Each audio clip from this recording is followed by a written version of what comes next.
Okay, I want everyone to look up to me. I'm going to give you a message. Okay, for the next 10 seconds, I'm going to give you a message.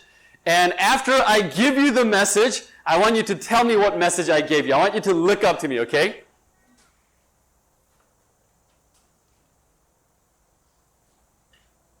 Can anyone tell me what message I gave you? Okay, who said it? It was, yeah, I said SOS. How did I say that SOS? In Morse code with using what? With my blinking, okay? So if you blink quickly 3 times, that's an S. If you blink slowly 3 times, that's an O. So I used my eyes to communicate with Morse code. I'm sorry. Is this okay speaking without a mic? Can you hear me? Yeah. All right, I'll do that then. That frees me up, which is a lot better. You know, for some reason, I can't preach when I'm holding something with both hands. And of course, I have to hold the Bible with one hand.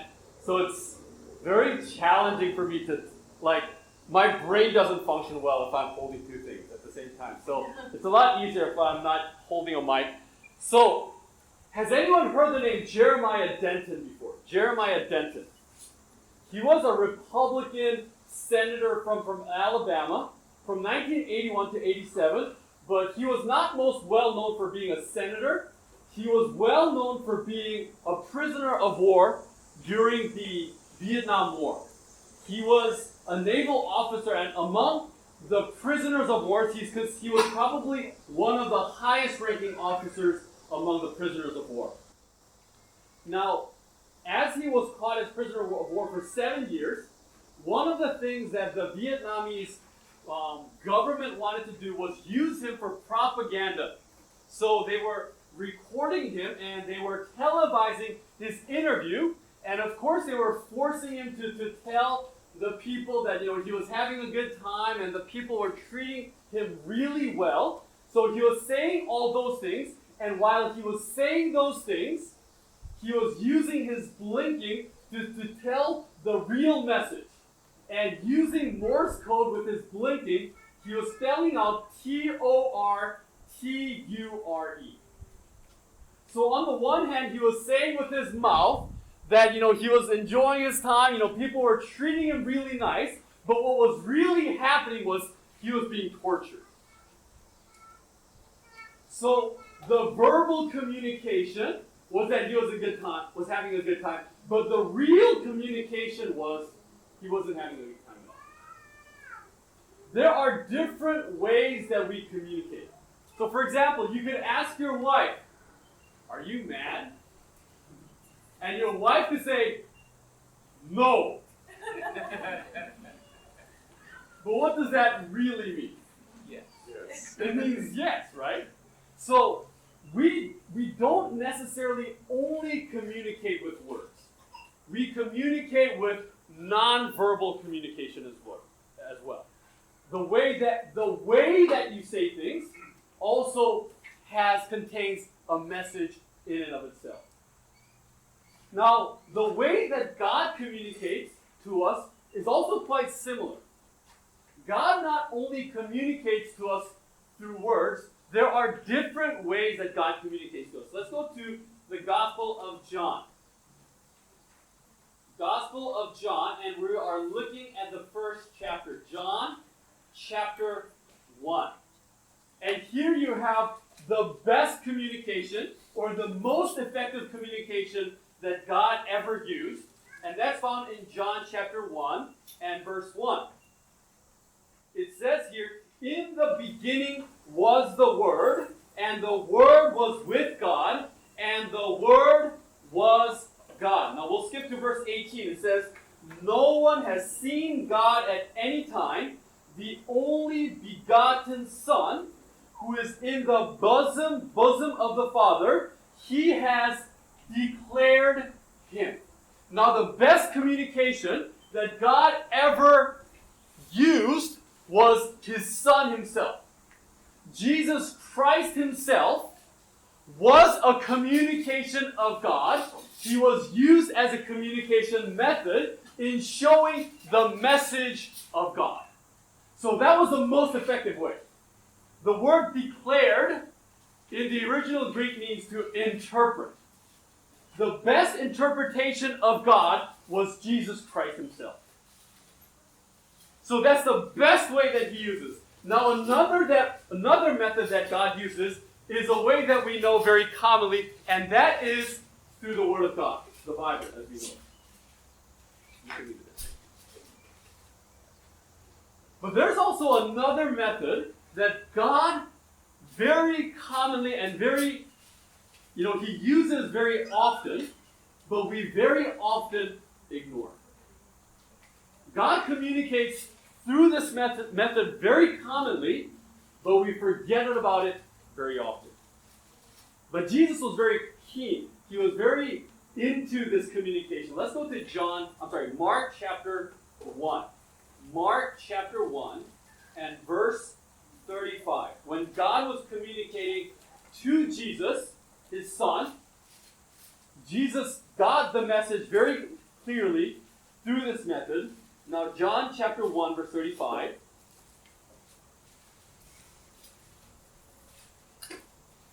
Mark chapter 1, verse 35.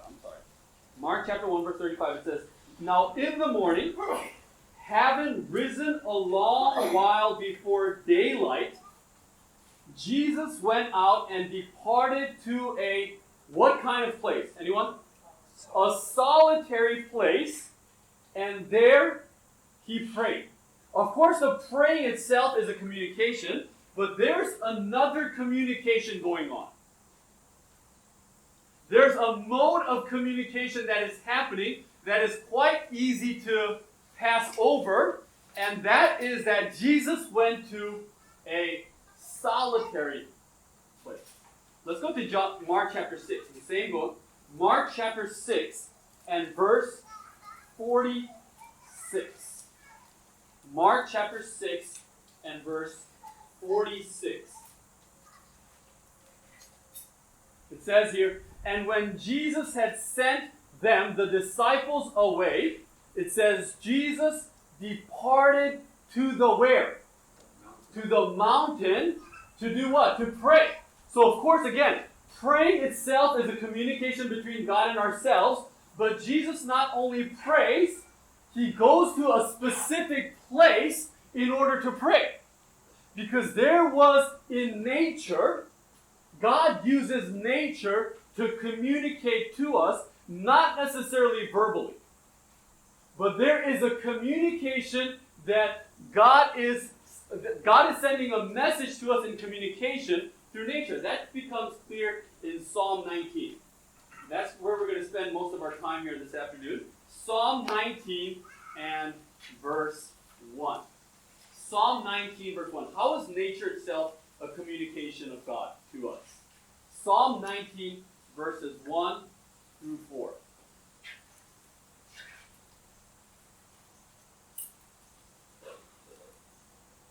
Psalm 19, verse 1, it says, "The heavens declare the glory of God." Okay, does the sky talk to us? Does the sky, when we look at the sky, are there words in the sky that God writes down with his hands? No. But here it says, the heavens declare the glory of God. There's some type of communication going on, and the firmament shows his handiwork. Day unto day utters speech, and night unto night reveals knowledge. There is no speech nor language where their voice is not heard. So the sky is talking to us, the nature is talking to us or communicating to us, but not using words. You know, when you look at the trees, when you look in the beautiful pond out there, when you're listening to the birds chirping, when you're listening to these insects, you don't hear words necessarily, but what it says here is that God communicates to us through this nature. But what is it that this nature communicates to us about God? Keep your fingers here. It says the heavens declare the what of God? The glory of God. What is the glory of God then? Keep your bookmarks here, and let's go to Exodus chapter 33. Exodus chapter 33.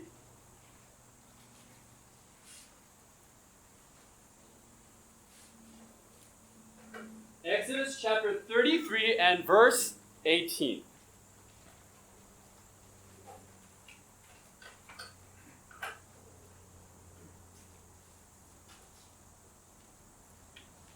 Exodus chapter 33 verse 18. So here you have Moses talking with God. And this is what Moses says to God. And he said, God, please show me your what? Show me your glory. Then God answers in verse 19. Then God said, I will make all my what pass before you? My goodness pass before you. So Moses says to God, God, I want to see something. I want to see your glory. And then God says, okay, I'll do it. I will show you my what? I will show you my goodness. Now, when the Bible talks about the glory of God, what it primarily refers to is the goodness of God. It's the goodness of God. Moses says, show me your glory. God says, I'll do that. I'll show you my goodness. If you look throughout the Old Testament and even in the New Testament, the word glory refers to the good, kind, loving character of God. Steps to Christ is one of my favorite books. And this is the first paragraph, the first sentences of the book Steps to Christ. Here it says, nature and revelation alike testify of God's love. Our Father in heaven is the source of life, of wisdom, and of joy. Look at the wonderful and beautiful things of nature. Think of their marvelous adaptation to the needs and happiness, not only of men, but of all living creatures. The sunshine, the rain, that gladden and refresh the earth, the hills and seas and plains, they all speak to us of the Creator's love. It is God who supplies the daily needs of all His creatures. And it goes on to say, now when we think of roses, we think of roses having thorns.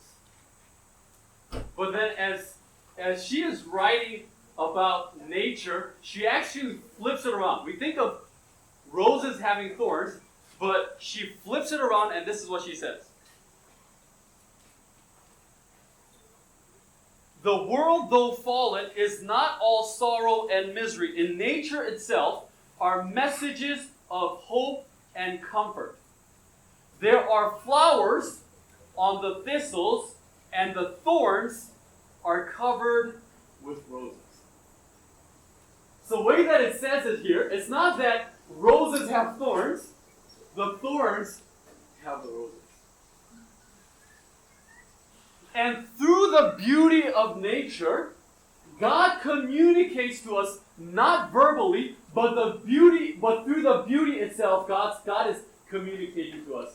I've created this for you because of my love for you.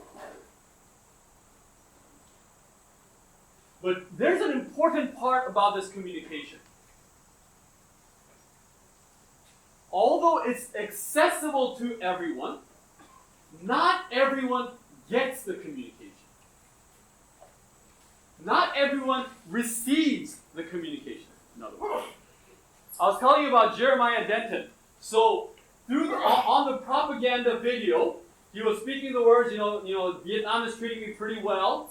And through the Morse code, he was communicating to the U.S., I'm being tortured. Get us, please.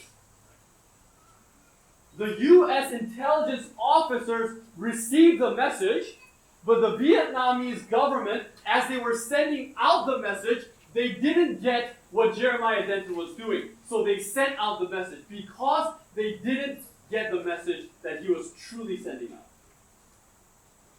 As God is communicating us through this beautiful nature, not everyone gets the message. Why not? Let's go back to Psalm 19. Psalm 19. and we'll read verse 1 again, and then we'll skip a few verses. Psalm 19, verse 1. It says, the heavens declare the glory of God. Now, God is a very generic title for God, but we skip to verse 7, and David all of a sudden changes the title for God. In verse 7, it says, the law of the Lord. Lord is all caps, which means in the original it's the covenant name of God, which is Yahweh or Jehovah. So it says here, the law of Jehovah is perfect, converting the soul. The testimony of the Lord is sure, making the wise and simple. The statutes of the Lord are right, rejoicing in the heart. So what David does here, he talks about the two communications that are going on. From verse 1 to 6, he says nature communicates to us about the goodness of God. But from verse 7 to verse 10, he says the Word of God itself communicates to us the love of God.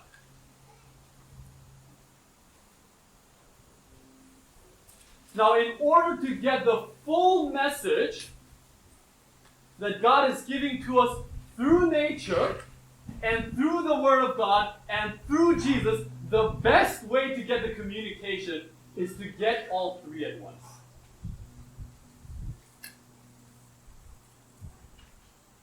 What do I mean by that?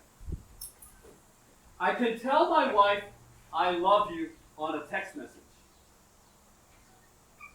I can also go up to her and I can tell her with a big beaming smile on my face, with roses in my hands, and I can tell her, I love you.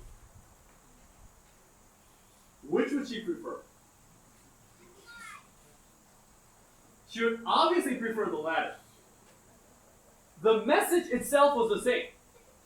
But as I was there in person, and as I was using the words, and as I was using the nonverbal communication in smiling to her, in giving her a hug, giving her a kiss, and handing over the roses, through that nonverbal communication and the verbal communication and my presence brought together, it gave her the communication much more clearly than if I had when I was just sending the text message to her. Of course, the nature speaks to us about the Creator God, but we can't know the specifics of that communication. The specifics of that communication we can only find through the Word of God. But as we bring the three communications together, coming to nature, spending time thinking about the Word of God, as we spend time with Jesus Christ Himself, we get that perfect communication. You think about the Pharisees in the time of Jesus. Most of the Pharisees, by the way, they memorized the entire Scriptures. But they did not get the message. When the message itself came, it was impossible for them to interpret the true message that was coming to them. Because they were getting a partial message. Like the Vietnamese government was listening to Jeremiah Denton, and they were pleased with the message that was going out because they got only part of the message. Likewise, Pharisees were not getting the full message.